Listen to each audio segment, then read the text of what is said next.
bom dia, como é bom estarmos aqui para mais um dia da nossa maratona de aprendizado da Palavra de Deus, na nossa Escola Bíblica Dominical. E nesse primeiro dia da semana, começar a semana na casa de Deus é bom, né? Vamos lá.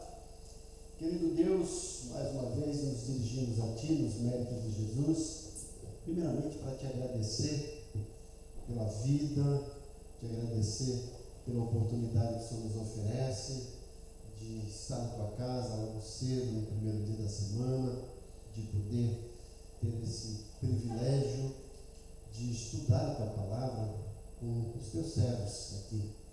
Nós somos gratos por isso, somos gratos pela vida deles. É um grupo fiel que está sempre aqui ativo nas atividades da igreja. Sempre a nossa oração que o Senhor derrame bênção sem medida na vida de cada um deles. Como a gente faz todo domingo, apresentamos essa caixa, temos orado pelos nomes que estão aqui, para que se convertam. Sempre oramos para que o Senhor use os teus servos que estão mais próximos, para que levem essas pessoas um testemunho de vida, testemunho de transformação. E que acima e além desse testemunho, essas pessoas sejam impactadas e o teu Santo Espírito promova salvação na vida deles. Oramos também pelo culto da noite, para que seja um culto marcado pela tua presença. E nos colocamos aqui para que o Senhor nos use para a glória do teu nome.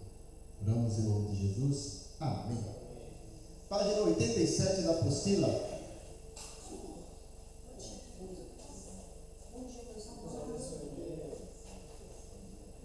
Bom dia.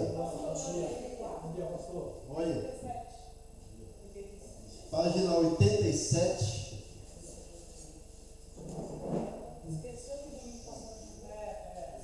Página 87. Estamos chegando aqui ao final da nossa apostila. Olha aí, os pequenos Miguel e Davi. Hoje, pena que eles vão ficar aqui com a gente, né? Não temos sendo professor para os pequeninos, então eles vão ficar com os grandões, né? A gente acertar isso aqui. Página 87.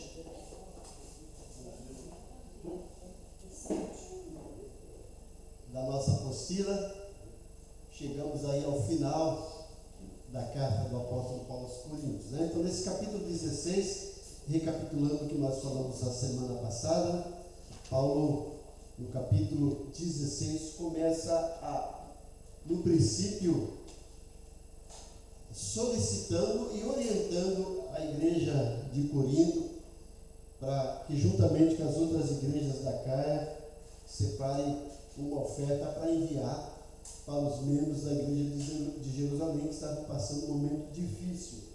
Então Paulo faz algumas orientações quanto à coleta, faz alguns critérios, e você vê como isso é importante, como Paulo vê a importância dessa questão de lidar com o dinheiro do povo de Deus. Então ele orienta, olha, vão trazendo, né? Deixa tudo no primeiro domingo, quando eu for pegar, mas ele coloca pessoas sérias, comprometidas e idôneas para que levem essa oferta até a igreja de Jerusalém. Faz então alguns critérios para o recolhimento, né? Ainda fala que essas pessoas iam levar, mas que iam com cartas juntos, né? Então Paulo amarra aqui todos os detalhes para que não haja nenhum extravio e para que ninguém acabe sendo tentado, né? Pelo fato de estar lá. A gente viu, lembra Judas não era tesoureiro? Mas já passava a mão no dinheiro das ofertas. E Paulo, bem criterioso aqui, orienta a igreja. Isso aqui é uma oferta especial para a gente levar, para socorrer as pessoas. Mas Paulo orienta tanto na questão da coleta, quanto na questão de levar. Pessoas idôneas que iam levar, ainda com cartas, com relatórios, para que entendessem isso, certo? Então Paulo faz isso nos versículos 1 até os versículos 4. Do versículo 5 até o versículo 12, Paulo mostra aqui os seus planos futuros, os seus planos pessoais, né? Então ele deixa bem claro a agenda dele para a igreja de Corinto. Ele pretendia passar o inverno lá, depois pretendia realizar algumas viagens e tinha também a ideia, o planejamento de ir até Jerusalém em ficar em Éfeso até o dia de Pentecostes, certo? Ele dá algumas recomendações para a igreja, recomendando aqui tanto a Timóteo quanto a Paulo, nos versículos 10 até o versículo 12. Né? E aí, dos versículos 13 ao 14, ele dá algumas exortações finais, nós vimos isso a semana passada, né? Para serem vigilantes, para permanecer firme na fé, para se portar varonilmente e fortalecer, certo? E depois ele começa agora a dar algumas recomendações e elogios, foi isso que a gente terminou a semana passada, aí na página 86, né? Ele recomenda e pede para a igreja, né? Ser grata por essas pessoas. Primeiro, Estéfanas e a sua casa, depois todos os cooperadores e obreiros, no versículo 16, ele volta a falar agora pessoalmente de Estéfanas no versículo 17, e ainda fala de Fortunato e Acá, né? E aqui na página 87 a gente ainda falou essa parte em cima, na letra B, né?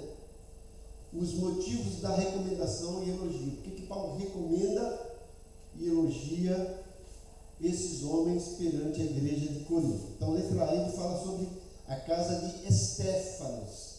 E qual é o elogio e qual é a recomendação? Paulo elogia e recomenda dizendo que eles foram as primícias da Caia e por se consagrarem ao serviço do Senhor. Então, provavelmente, essa família foi a primeira convertida ali naquela região. E, apesar e além de serem os primeiros a serem convertidos, eles continuam trabalhando, continuam se consagrando ao serviço.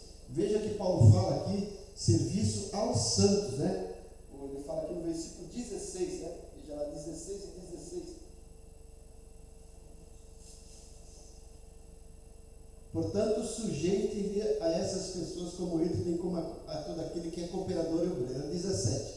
Alegro-me com a vinda de Estéfanas, de Fortunato e de Acaio, porque eles supriram o que faltava da parte de vocês.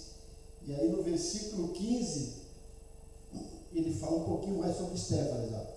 E agora, irmãos, eu peço a vocês o seguinte: os membros da casa de Estéfanas são primícias da Caia, e eles se consagraram ao serviço dos santos, ou seja, o serviço do próximo. Então, essa família de Estéfanas entendia que eles estavam ali, foram convertidos, e que essa conversão incluía a vida de serviço ao Senhor. E que essa vida de serviço ao Senhor, a igreja, estava incluída a família, os santos, as pessoas. E eles se consagram a isso. Então, veja que coisa interessante. Depois ele fala aqui sobre, ainda volta a falar sobre Estéfanas, Fortunato e Acaio. E ele fala: por que supriram Paulo da ausência dos cristãos em Corinto e levaram refrigério tanto a Paulo como aos coríntios? Então, em algum momento, em alguma ocasião, a igreja de Corinto se tornou um tanto ausente para suprir as necessidades de Paulo. Mas esses homens, Estéfanas, Fortunato e Acaio, mantiveram esse compromisso, supriram a necessidade de Paulo, e Paulo fala: isso chegou a mim como um refrigério. Bom, agora Paulo vai falar a postura dos coríntios em relação a esses homens que Paulo cita: Estéfanas e sua casa, Fortunato e Acaio. Primeiro, a postura deveria ser sujeição.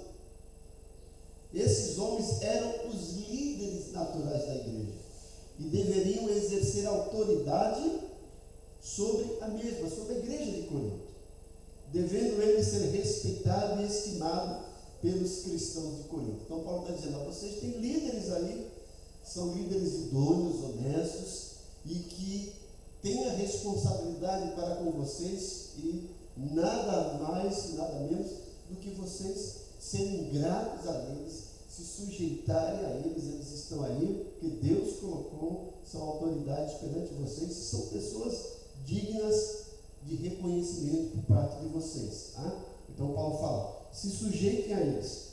Paulo fala também para que a igreja tenha reconhecimento em relação a eles. Olha aí, Paulo recomendou que a igreja reconhecesse aqueles homens, isto é, que considerassem devidamente a autoridade deles e se sujeitasse aos mesmos por amor da causa de Cristo, a fim de que também houvesse ordem na igreja.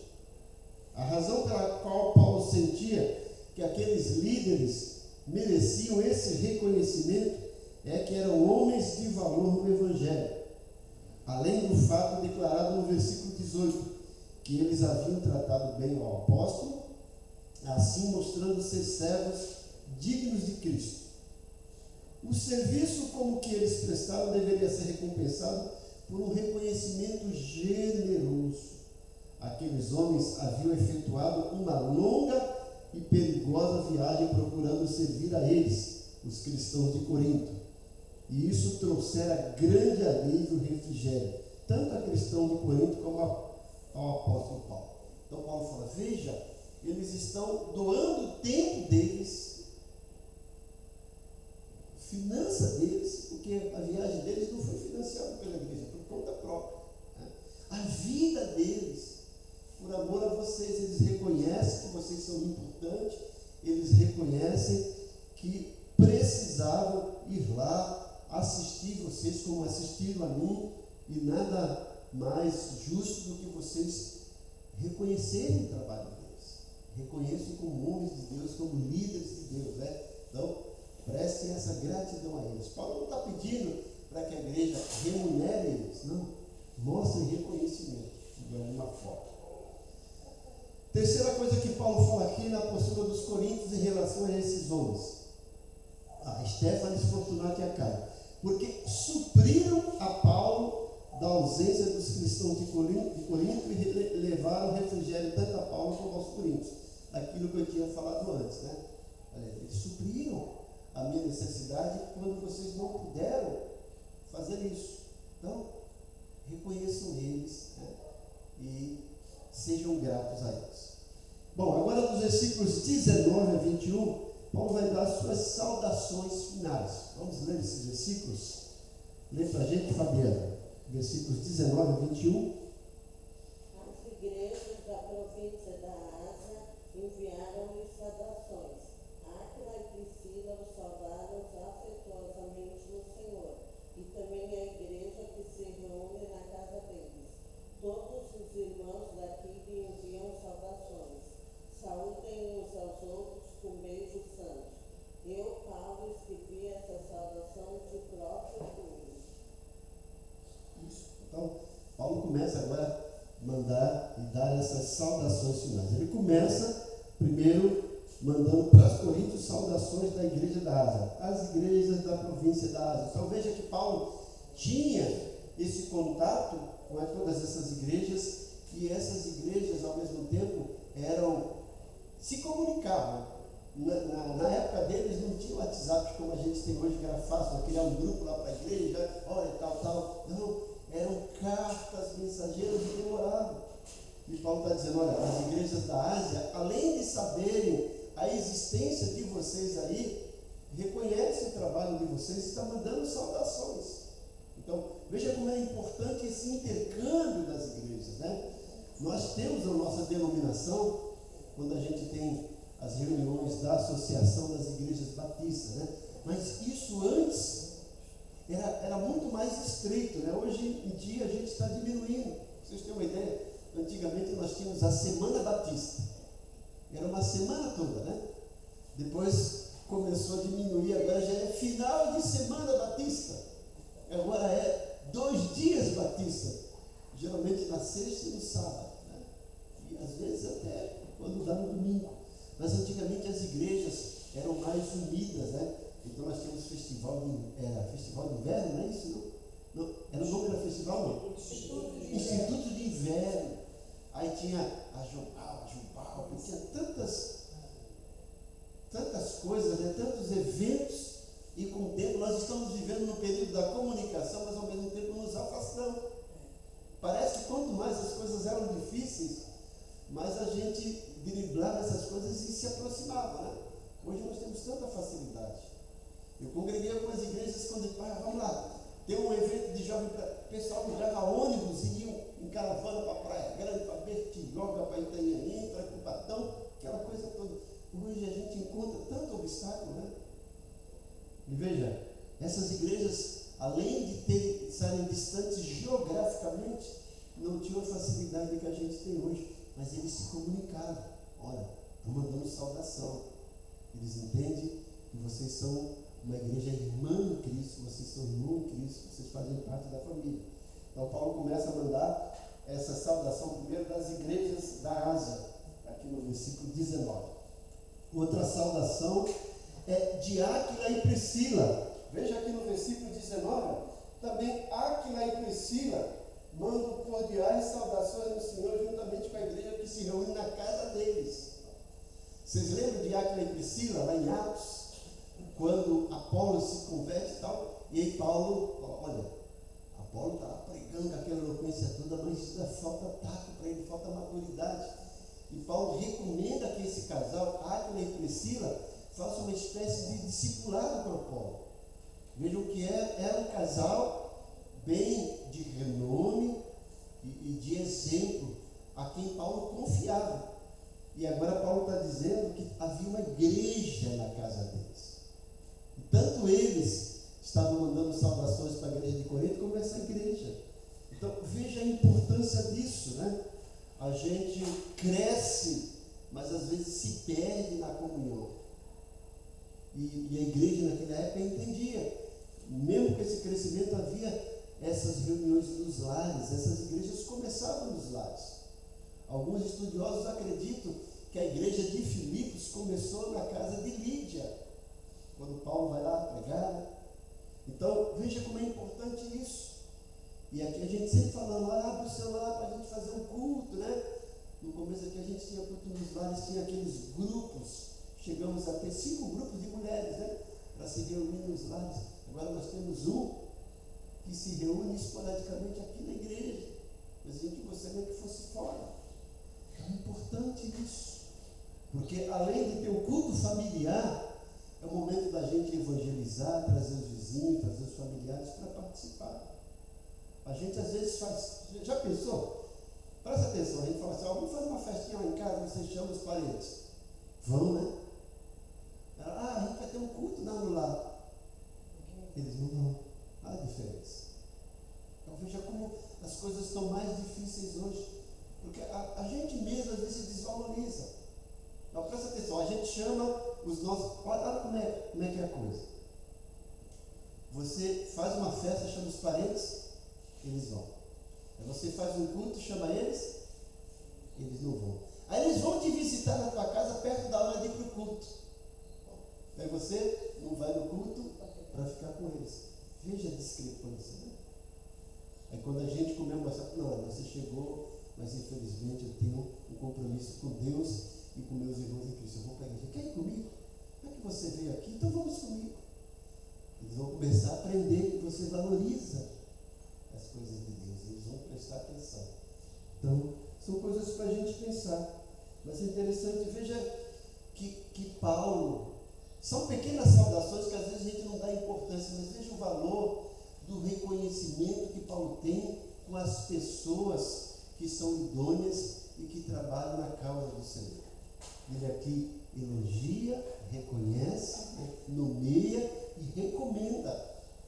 Além daquelas pessoas que estavam em Corinto, pessoas que estavam de fora, mas que estavam de alguma forma participando da vida comunitária e da vida espiritual da igreja de Corinto. Ele cita então Áquila e Priscila. Depois ele faz a saudação da própria igreja, como eu falei, da casa de Áquila e Priscila. E ele dá uma saudação de todos os cristãos, né? Ele continua, né? Todos os irmãos mandam saudações, salve uns aos outros com um beijo santo. Havia aquele momento daquela saudação deles, que a gente chama o ósculo santo, né? Hoje quem faz isso é a Congregação Cristã do Brasil, né? Só que eles fazem diferenciado. Se você for na Congregação Cristã do Brasil, os homens se beijam, mas o homem não beija a mulher. O cristão no Brasil, ele tem aquela diferenciação, a mulher sentando lá, o homem sentando do outro. Mas aqui na igreja de Corinto havia essa questão dessa cordialidade, né? Um beijar o outro com todo respeito, eu gosto do santo. E Paulo fala, todos os irmãos o saúdam, e mandam saudações, saúde uns aos outros com um beijo santo, né? Veja que Paulo faz questão de qualificar esse beijo. Ele não fala apenas, né? Saúde uns aos outros com beijo, mas ele fala com beijo santo. Por quê, gente? Judas beijou Jesus. Não foi um beijo santo, né? Foi um beijo demoníaco, um beijo de traidor, né? Paulo está dizendo, beijem com beijo santo, né? Um beijo aí realmente espontâneo, caloroso, né? Cordial. Certo? E depois o Paulo dá sua própria saudação, ele termina esse bloco, né? Eu, Paulo, escrevo a saudação do próprio punho. Na Bíblia de vocês está assim, que ele fala do próprio punho. Tá, não tá? Por quê, gente? Deixa eu explicar. Estudiosos acreditam que Paulo tinha um problema de vista, uma miopia muito avançada, né? Você vai ver que em algumas cartas ele fala assim, veja com grandes letras eu escrevo. A maioria das cartas de Paulo, ele ditava e alguém redigia. Era um processo que naquele época chamava-se de amanuense, era uma espécie de secretário pessoal que redigia as cartas. Você vai ver que a carta de Romano, ele fala, eu, Tércio, escrevi a carta. Não foi Tércio, foi Paulo. Ele apenas redigiu, certo? Não sei se vocês lembram de um filme que teve, Central do Brasil, que a Fernanda Montenegro escrevia as cartas para as pessoas, né? Mas aquela carta, embora ela redigisse, não era dela, era das pessoas, né? Paulo aqui, com certeza, teve um secretário lá, um amanuense que escreveu, mas na hora de saudar, Paulo quis escrever lá com o próprio punho. Ele fala, olha, a saudação do meu próprio punho. Ele vai lá e fala, aqui é eu, Paulo, eu mesmo, para vocês entenderem que sou eu. Então veja que Paulo entende que isso é uma forma pessoal de se identificar com a igreja que ele mesmo fundou. Ele dá essa saudação de próprio punho, certo? Virando a página para a página 88, a bênção. Fala, Márcia. Pastor, é Prisca ou Priscila. E por que na Bíblia está Prisca? Na sua está Prisca? Está Prisca. Pode ser mudado? Questão de versão nomes, né? A minha está igual. A Prisca também, né? A minha aqui está a Priscila, né? Então, é questão de nomenclatura. Às vezes é a pessoa que tem. É como se fosse uma espécie de apelido, né? Deixa eu ver se tem aqui no versículo 19. Né? Tem aqui uma recomendação. Por exemplo, aqui nós temos uma irmã. Vocês sabem quem é a irmã Josefa? Hã? Alguns sabem que é a Dora. Todo mundo chama ela de Dora. Poucos sabem que é a Josefa, né? Alguém sabe aqui quem é a irmã Marisa? Todo mundo sabe que todo mundo chama ela de irmã Marisa, né? Então, alguém aqui sabe quem é a irmã Nelly? Na igreja nós temos a irmã Nelly, né? Poucas pessoas sabem. A Maria José, que a família dela só chama ela de Nelly, né? Então, provavelmente é isso, mas é a própria Priscila e Áquila que vocês vão encontrar lá no livro de Atos, né? A esposa de Áquila é Priscila. Em algumas versões Prisca, né? Certo, gente? Bom, antes da bênção e da saudação final, nós vamos adoçar vocês. O casal aí vai distribuir balas. Hoje eu não sei se dá para dar duas para cada um, certo? Tem poucas aí, né? E as ofertas aí, certo? Nós estamos tendo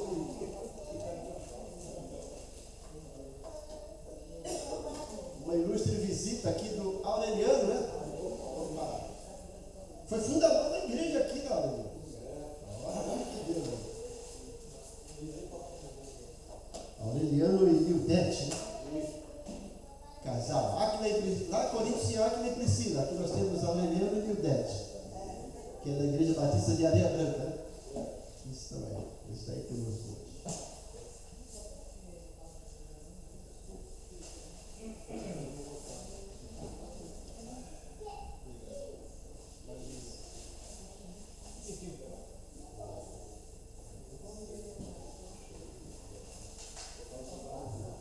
Deu? Opa! Multiplicou ainda. Então, do versículo 22 ao versículo 24, Paulo faz essa saudação final aí. Versículos 22 ao 24. Dá para ler, Diácono João Luiz?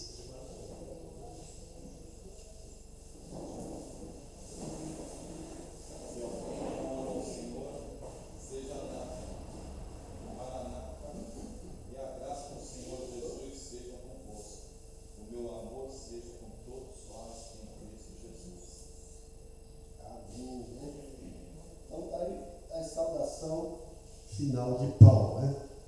Está na página 88. É interessante notar que Paulo termina essa epístola de uma forma peculiar.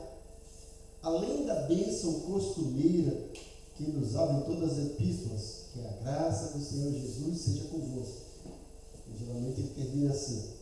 Ele acrescenta a esta bênção uma reivindicação de amor ao Senhor Jesus, no versículo 21. E uma declaração de amor própria aos cristãos de Corinto, do versículo 24. Então, versículo 22, né? Se alguém ama o Senhor, seja anátema, né? Mas no 21, ó, eu, Paulo, escrevo a saudação de próprio punho. Aí o versículo 23, que é a saudação que ele fala de costume, a graça do Senhor Jesus esteja com vocês. Mas aí no versículo 24, o meu amor esteja com todos vocês em Cristo Jesus. Ele acrescenta isso, né? Fala, a saudação minha de próprio punho, a graça esteja com todos vocês e o meu amor esteja com todos vocês em Cristo Jesus. Então ele acrescenta esses detalhes nessa carta, né? Que Paulo entende que seria importante, que seria necessário. Ele faz uma reivindicação de amor ao Senhor. Então era o amor de Paulo e sua devoção de todo o coração a Jesus Cristo, que ele não podia tolerar qualquer coisa menos entre os cristãos professos. Vinha Paulo insistindo por toda a epístola que um grande amor a Cristo deve ser expresso mediante uma vida cristã coerente. Sabia o apóstolo que somente assim o evangelho cristão poderia recomendar-se ao mundo de sua época. O mundo que precisava ouvir desesperadamente o Evangelho. Para o devotado apóstolo Paulo, tudo quanto ficava aquém dessa lealdade se assemelhava a tratar ao Senhor com desprezo. E aqui essa bênção costumeira do versículo 23. Temos aqui uma bênção paulina comum, que é acrescentada a todas as suas epístolas. Algumas vezes essa bênção aparece sob uma forma mais elaborada, como 2 Coríntios 13, 14, lá tem a bênção apostólica que a gente dá, né? A graça do Senhor Jesus, o amor de Deus Pai, a comunhão do Espírito Santo seja com todos. Então essa é a bênção apostólica. Onde a graça de Jesus, outras expressões são acrescentadas como o amor de Deus e a comunhão do Espírito Santo. Uma declaração de amor de Paulo aos cristãos Corinto, 24, versículo 24, né? Essa chamada epístola severa, veja que Paulo começa a epístola de uma forma dura, termina com a expressão de certeza do amor a Cristo. Então o que Paulo está dizendo? Olha, eu fui duro até aqui com vocês, porque era necessário, porque era preciso, e eu fui duro porque eu amo vocês. Eu quero que vocês entendam que eu estou sendo duro e que essa dureza é uma expressão de amor a vocês, porque o amor não pode cobrir o erro, né? O verdadeiro amor vai lá e mostra, né? Isso serve de prova que Paulo, embora tivesse escrito muitas coisas duras e severas, não fez jamais para ofender a outros, para destruir, para degradar. Antes, o que Paulo disse-o em amor, sem jamais ter-se olvidado dos laços comuns que ele compartilhava com os cristãos em Corinto, em Cristo Jesus. Então veja, até a Bíblia fala verdade e amor, né? Nós precisamos falar a verdade, mas essa verdade precisa ser dita com amor. Quando a gente coloca amor nos nossos atos, nas nossas atitudes, nas nossas palavras, as coisas mudam de figura, né? E você pode chegar para o irmão, você precisa se consertar. Duro, né? Você precisa chegar para o irmão, irmão, olha, eu te amo, Jesus, e essa postura desagrada a Deus. Você precisa mudar de comportamento. Por você, por Deus e pelos outros. Veja a diferença, né? Então a gente tem que aprender como falar. Veja que, acho que é Provérbios 15:1 que fala que a resposta dura suscita ira. A palavra dura suscita ira. Mas a resposta branda suaviza, né? Desvia o furor. Então a verdade tem que ser dita, mas precisa ser dita em amor. Senão é melhor ficar calado. Diga em amor. É um amor aí que vai balizar, que vai nortear as nossas atitudes e as nossas palavras. Finalizando aqui na página 89, visto que essa epístola contém tantas declarações de caráter severo, o apóstolo concluiu a mesma com uma expressão de afeto. Nós temos uma nota aí do escritor cristão. Tal como um rio que, após precipitar-se espumando por cima de muitas rochas e entre muitas gargantas, finalmente emerge em um prado calmo e amplo. Assim também essa epístola, aos capítulos de lógica desconcertante e de reprimendas férvidas, termina com palavras pacíficas de ternura e amor. Mas outro escritor cristão que conclui essa epístola. E aí, terminando na nossa página 90, aí nossa conclusão.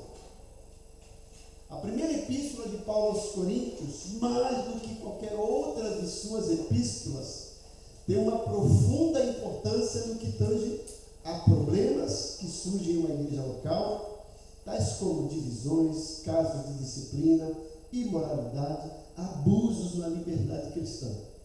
Outros sim, encontramos nessa epístola várias sessões doutrinárias, como por exemplo, a unidade da igreja, os dons espirituais e seu uso na igreja local, a celebração da ceia do Senhor, a ressurreição dos mortos, entre outras mais. Por tudo isso que comentamos e por outros tantos motivos, acreditamos que o estudo dessa epístola torna-se indispensável para toda a igreja e pastores do nosso presente século. Agora, caro leitor, vocês olhem. Qual o efeito em você no estudo dessa epístola? Se você é pastor, caso como eu, né? Pastor Kleber, esperamos que saiba exercer melhor o seu cargo de maneira correta, segundo a Bíblia, a fim de que haja mais bênçãos. Mas mais do que isso, que tenha confiança em Deus, o Espírito Santo, para cuidar da igreja de Cristo, apesar das condições e dificuldades que hoje se manifestam. Mas se você é um membro leigo, é nossa esperança que desde agora seja um membro mais útil, mais cooperador, mais amoroso e mais frutífero. Então, segundo aí a Fabiana, que tem as suas anotações, nós começamos a estudar dia 10 de novembro, né? De 2024. 1900, calma, né? 10 de novembro, né? E aí, 9 meses depois concluímos. Lembrando que ficou um mês parado, que eu tive férias, né? Mas olha aí, cobrimos esses 16 capítulos da Epístola de Coríntios, certo? E por que é importante a gente estudar um livro bíblico como a Epístola de Coríntios? Primeiro, porque é a palavra de Deus. E a gente precisa entender algumas coisas que às vezes a gente lê e não percebe. Passa um detalhe e aí a gente acaba não valorizando aquilo e não entendendo. Mas quando a gente estuda, associando o texto bíblico ao contexto histórico, né, e trazendo aplicações práticas, isso amplia a nossa visão e edifica a nossa fé. O interessante que a gente viu aqui em 1 Coríntios, que são lições para a nossa vida pessoal, como igreja, como povo. Vimos aqui uma igreja próxima de Jesus, dos apóstolos, né? e que a Bíblia não esconde os erros da igreja, para mostrar que a igreja tem problema. Hoje a gente vê muitas pessoas saindo da igreja, porque a igreja tem problema, e as pessoas acham que vão chegar na igreja e vão encontrar um paraíso, vão encontrar um mundo perfeito. Se você quer encontrar um mundo perfeito e paraíso, está no lugar errado, tem que estar no céu. Mas acho que você não quer morrer agora, né? Todo mundo quer ir para o céu, mas não quer morrer agora. Igreja não é lugar perfeito, é lugar de pessoas imperfeitas, se deixando tratar pelo Espírito Santo, pela comunhão dos santos, para alcançar a maturidade cristã, através desse processo de santificação. Hoje a gente vê muitos erros nas igrejas, mas aqui na igreja de Corinto, como eu falei, a Bíblia não esconde o erro, mostra o erro, mas mostra que é pecado e que tem consequências, e como a gente lidar com isso. Às vezes a gente vê pessoas orando ou comentando, é murmuração, é crítica, é panelinha. Olha para cá, olha para a Bíblia, isso tem, sabe por quê? A culpa não é da igreja, a estrutura, a culpa é nossa, porque nós somos pessoas e que temos os nossos problemas, nossas debilidades, as nossas frustrações e as nossas individualidades. As nossas individualidades, isso é maravilhoso, isso é bom. Imagine se todo mundo fosse igual, né, gente? Aí a gente chegava aqui, a gente quer cantar o hino 55, a gente quer cantar o hino 55, a gente quer cantar o hino... Ia ser aquela mesmice, né? É bom ter essa diversidade, mas a gente precisa aprender a lidar com a diversidade em unidade. Viver em diversidade, mas em unidade. Paulo vai falar isso em Coríntios 12. E Paulo vai mostrar que havia grupos divisionários na igreja de Corinto. Nós vimos isso no mínimo uns 4 grupos, né? Aqueles que eram de Paulo, aqueles que eram de Pedro, aqueles que eram de Apolo, aqueles que eram de Jesus. E Paulo condena isso, mas nos orienta como lidar com isso. Veja, tinha um caso grave na igreja de Corinto que a gente fala, meu Deus, se fosse isso hoje. O camarada estava praticando imoralidade, estava tendo relação sexual com a madrasta. E Paulo ensina a igreja a lidar com isso. Olha, o camarada não quer se retratar, exclua ele. Não quero que ele venha prejudicar a igreja, exclua. Certo? O camarada foi excluído. Vocês vão ver que na 2 de Coríntios, esse cara se arrepende e Paulo não traz de volta. Igreja é lugar de disciplina, e a disciplina tem que ser realizada em amor. A gente viu isso, né? É amor e disciplina. A disciplina, a gente às vezes pensa que é um fator de castigo, mas não é. Traz em si o fator de ensino e do próprio amor. São coisas erradas e por amor a gente tem que mostrar e a gente tem que corrigir. E a única maneira que Paulo viu para corrigir esse problema na igreja de Corinto era excluir o camarada, porque o camarada não queria se consertar. Né? Teve que ser excluído. Paulo orienta a igreja, tratou. Vemos lá outros problemas da igreja, como litígio, aquelas pessoas levando os irmãos no tribunal lá fora. Paulo recomenda, vocês se julgam tão sábios e não sabem resolver um problema interno, está expondo o corpo de Cristo e ainda num tribunal pagano. Tinha problemas dos novos convertidos que não queriam comer carne, porque achavam que toda a carne era contaminada, que foi sacrificada aos ídolos. Paulo vai lá e orienta isso lá no capítulo 8, capítulo 9. Paulo vai falar sobre coleta de oferta. E havia na igreja de Corinto, por conta desses grupos e por conta daqueles que se achavam superiores, essa divisão e o menosprezo quanto à ceia do Senhor. Tanto é que é o texto que a gente mais usa no culto de ceia, porque é o texto mais completo, 1 de Coríntios 11. Estava acontecendo 2 coisas lá, né?